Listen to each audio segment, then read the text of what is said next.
Oui, vous êtes en direct. Ok, merci encore de m'avoir prêté cette occasion, histoire d'édifier les populations concernant le code de la route. Aujourd'hui, nous allons comprendre que le code de la route ne reflète pas ce qu'il faut ou ce qu'elle est.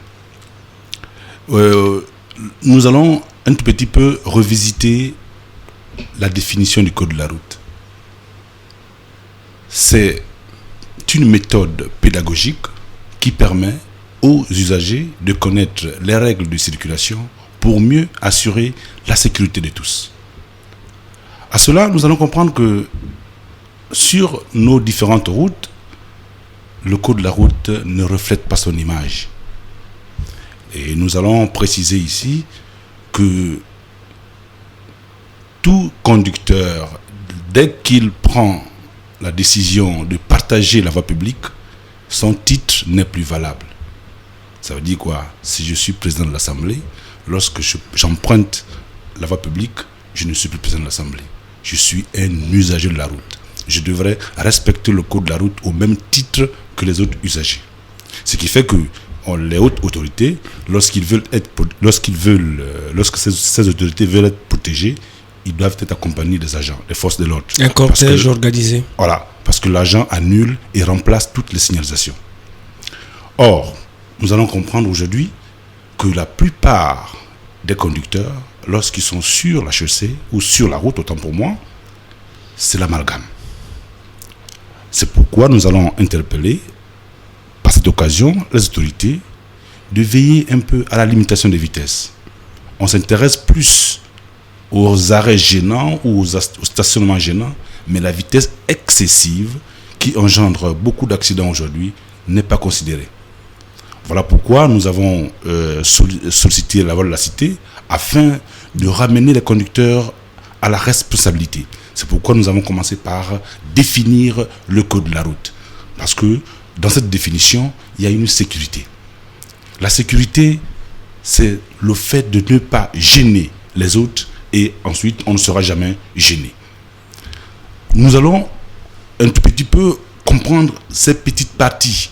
Il y a des parties qui sont sur la route, mais ces parties ont différents noms. On parle de la route, mais la route commence où? La route s'arrête où? Il nous arrive souvent de dire à quelqu'un quitte sur la route. Par contre, on pouvait dire quitte sur la chaussée. Ce qui fait que la chaussée est réservée pour la circulation des automobiles. Les accotements sont réservés pour l'aménagement des trottoirs et des infrastructures. Or, aujourd'hui, nous sommes confondus à tout. On a des chaussées qui ne sont pas matérialisées. Lorsqu'on parle de matérialisé, on voit une chaussée qui regorge des lignes continues ou des lignes discontinues qui délimitent la chaussée de part et d'autre. Ce qui fait que les automobilistes ou encore les véhicules ont un passage précis, les piétons ont un passage précis autant pour moi, et les motocyclettes, les cyclistes ont, n'est-ce pas, un passage approprié. Aujourd'hui, nous comprenons que c'est l'amalgame. On circule dans tous les sens. Et les accidents sont répétés parce que tout simplement, les conducteurs ne connaissent pas le code de la route. Mais certains connaissent, mais ils font quelquefois à leur guise. Ils veulent pas céder le passage et puis après, c'est le choc. Oui, c'est ça, c'est l'incompréhension. Et l'abus d'autorité, l'abus de priorité. Or, la priorité n'est pas un droit absolu. Être prioritaire ne signifie pas être protégé. Certains passent par l'auto-école et puis quand ils sont au volant de leur véhicule, vraiment c'est dommage, ils ne s'alignent pas. Oui, ils ne s'alignent pas.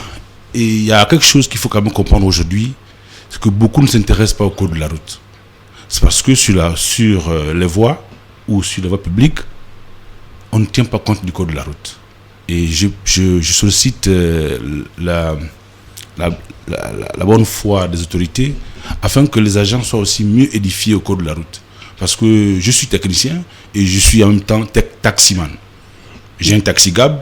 Lorsque je circule, je trouve que parfois il y a des aberrations entre les policiers et les usagers. Parfois, le policier demande des informations qui ne sont pas claires.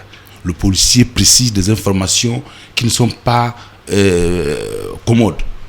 C'est-à-dire Mais policier lorsque je prends un exemple, un jour je me suis retrouvé au niveau de la gare routière. Il y a un panneau affiché sur le mur, stationnement interdit.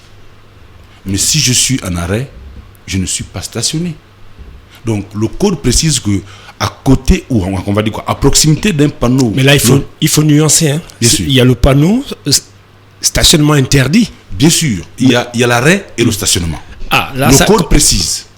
Le stationnement peut être interdit, mais l'arrêt est toléré. Ça veut dire qu'à proximité du panneau où le stationnement est interdit, l'arrêt est toléré.